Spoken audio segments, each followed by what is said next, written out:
Assalamualaikum warahmatullahi wabarakatuh.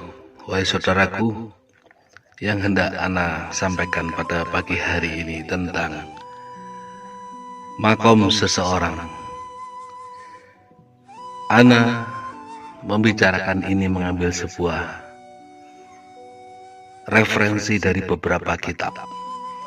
Selain itu, ana menerimanya dari beberapa guru ana yang pernah menjang atau menyampaikan keilmuan ini kepada ana, yang ana ringkas agar dapat diterima dengan mudah orang lain. Referensi pembahasan ini dari kitab Imam Al-Ghazali Ihya Ulumuddin, dari kitab Al-Qushairi, dari kitab Tasawuf Hidayatul Azkiya, dari kitab Maqamat dan Ahwal dalam Tasawuf, dari kitab Al-Hikam Syekh At-Thailah. Pembahasan tentang ini judulnya tentang La Ya'riful Wali Ilal Wali. Wahai saudaraku, yang mengetahui kewalian seseorang adalah yang semakom dengannya. Seorang wali pasti pintar, wahai saudaraku, karena yang mendidik adalah langsung oleh Allah Subhanahu wa ta'ala. Namun bukan kepintarannya itu yang menyebabkan dia menjadi wali, namun keikhlasannya dalam beramal, dalam melaksanakan perbuatan, dan Allah meridhoinya. Wahai saudaraku, ana simpelkan tentang makom ini dan ana gambarkan dalam sebuah perbuatan yang semoga gampang dicerna oleh siapapun. Yang pertama adalah makom awam atau syariat, atau pada umumnya saat dia memiliki sebuah barang lalu dia kehilangan, dia akan mengatakan, aduh, barangku hilang, dicuri oleh maling. Itu yang perkataan yang keluar saat orang masih berada dalam makom awam,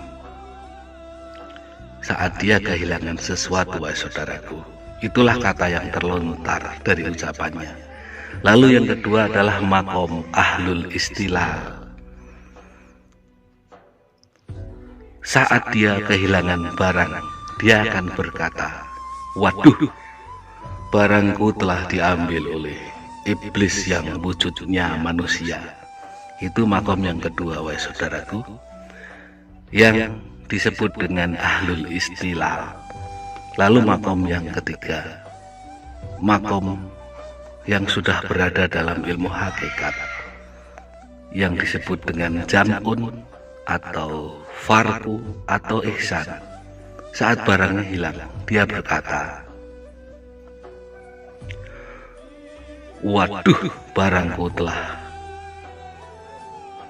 diambil oleh sang pemiliknya, yaitu Allah Subhanahu wa ta'ala. Memang barang itu bukan punyaku sih, sebenarnya adalah milik Allah. Jadi ya gimana lagi, sudah diambil pemiliknya. Itu yang terlontar pada ucapan orang yang berada di makom jam'un atau ihsan atau farku. Itu makomnya sudah hakikat, saudara. Lalu yang keempat, saat seseorang telah memasuki alam ma'rifatullah, telah memasuki alam kewalian, saat barangnya hilang dia berkata, wah, barangku tidak ada. Namun tidak terasa apa-apa, karena memang barang itu adalah milik Allah. Jadi ya kembali kepada Allah, namun tidak ada rasanya apa-apa, tidak ada yang terasa hilang, karena memang milik Allah. Itu yang perkataan terlontar pada orang yang berada di makom keempat, baik saudaraku, yaitu makom ma'rifatullah. Lalu makna makom syariat. Makom syariat itu adalah makom yang mana masih mencari-cari keberadaan Allah dengan berbagai jalan, wahai saudaraku. Lalu yang kedua, makom ahlul istilal. Makom yang mana seseorang mencari-cari keberadaan Allah juga belum menemukan, baru tahu sebatas nama atau asma. Lalu yang ketiga, makom hakikat, atau yang disebut dengan ihsan, jam'un, atau farku tadi, yaitu dia sudah menemukan Allah, namun dia masih labil, belum stabil, alias dia masih suka marah-marah, wahai saudaraku, karena dia egonya masih tinggi. Lalu makom makrifat, sudah menemukan Allah, sudah stabil, sudah memasuki makom wali Allah. Semoga penjelasan mengenai makom yang sudah ana ringkas dari beberapa kitab dan penjelasan dari beberapa guru ini, wahai saudaraku, semoga manfaat khususnya buat anak pribadi, pada umumnya buat saudara-saudaraku dimanapun antum berada. Kalau ada kebenaran dari Allah Subhanahu wa Ta'ala, kalau ada kesalahan dari anak pribadi, karena maksud anak meringkas tentang hal ini agar dapat dicerna oleh siapapun. Semoga niat baik anak diridhoi oleh Allah Subhanahu wa Ta'ala. Barakallah.